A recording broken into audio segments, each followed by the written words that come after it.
All right, let's go ahead and get started.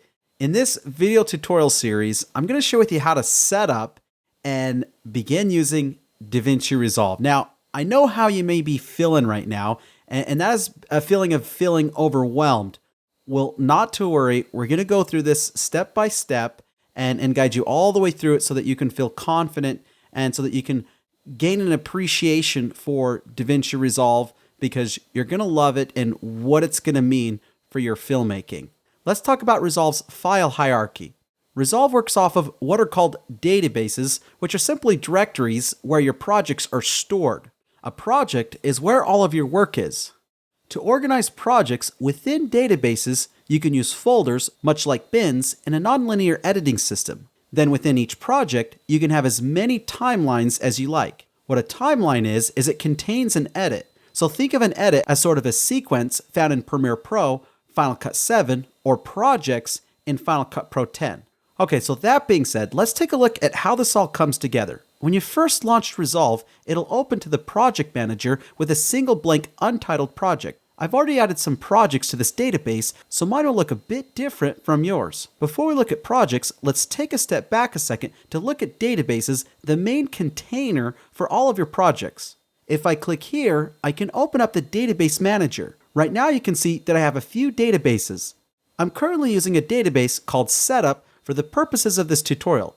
But as you can see, I have another database called Color Grading Central, which is where all the tutorial magic happens for the videos you'll see in this training series. We also have the option to create a new database by clicking here. If we move over to Create, we can name the new database, add a thumbnail icon for it, and select a location for it. Here are a few things to consider when working with databases. You should put your databases in a specific place where you can find them.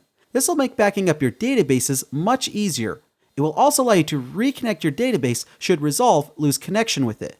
It's also good to place them on a fast hard drive, so using a RAID array or solid state drive are both great options. Alright, so hopefully I didn't overwhelm you talking about databases, but it is important to understand that. Okay, so now that you know how to create a database, we should talk about a few strategies for managing your databases. You can either have one database where you do all your work, or you can create a new database for each project. Let me explain. If say you want to stick to just one database, it will hold all of your projects. If you utilize this strategy, you'll definitely want to organize your projects inside the database using folders. So in this case, I have 3 folders called France, London, and LA. And each of those folders contains projects for the particular fashion videos that I'll be grading. There's nothing wrong with this strategy. However, you need to be aware that all of your work that you do will be stored in this one single database. So if the drive you're working on were to fail and you weren't good about backing up your database, you'd have yourself a major problem. So the takeaway here, as with all of your work, be sure to back it up. Okay, so another strategy that you can employ is creating a new database for each project. So in this case, I have a separate database for France, London, and LA. Within each database, I have all the projects for that particular job. The nice thing about this strategy is if say you needed to share all of your work from the France job with another colleague, you could just give them the France database and all the projects would be contained in that database. So either strategy is totally viable, it's all based on your personal preference. However, as you work through this tutorial series with me, it's probably best to keep all of your projects in one database so you can quickly refer back to them later. So that being said, how about we create a database for all of your tutorial projects? I'll name the database Resolve Masterclass. It should be noted that you can no longer use capital letters or spaces in database names. So I'll use underscores to separate each word.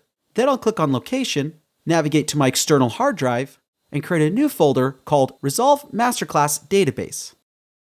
Then Create. Alright, so you're now all set up to follow along with me as we go through future tutorials. For now, I'm going to switch back to my setup database to demonstrate projects and folders. I'll close the Database Manager. Now you can see that I have a number of projects here. A blank untitled project that we can always select if we're starting something new, 2 different projects from a France fashion shoot, 2 projects from a London fashion shoot, and 2 projects from a shoot in LA. It'd be nice to organize these by city, so at the bottom I can select New Folder and name it France. Then I'll click OK and drag the two France projects into the folder. To access the projects, we can simply double-click the folder, and to get back to the root of the project manager, we can click on Home.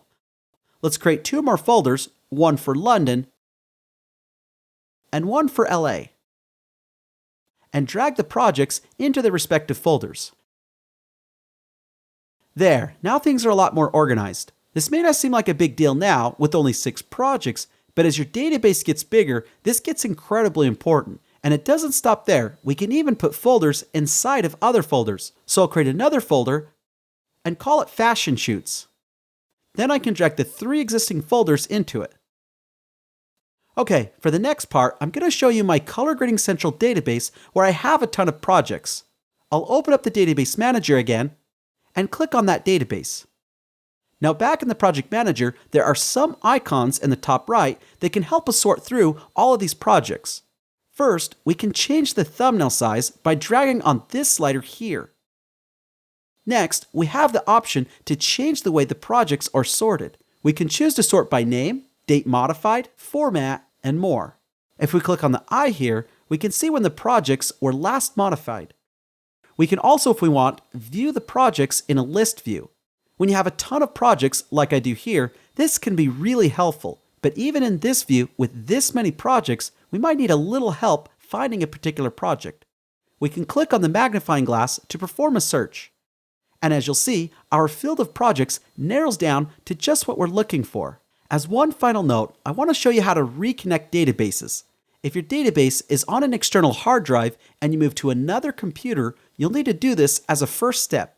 So in the Database Manager, I'll click on New Database and then give it a name. Now I'll click to select the location and navigate to the folder where I put my database. In my case, I have a folder called Reconnect, which I can click on and then click Open. Then I'll click Add. That's it. That's all there is to it. Okay, so now that we've covered both databases and project managers, which I really hope wasn't too overwhelming, you'll now be able to get started and you'll have confidence in knowing that you know how to set up DaVinci and get the most from your experience. In the next tutorial, we'll take a look at setting up preferences and project settings.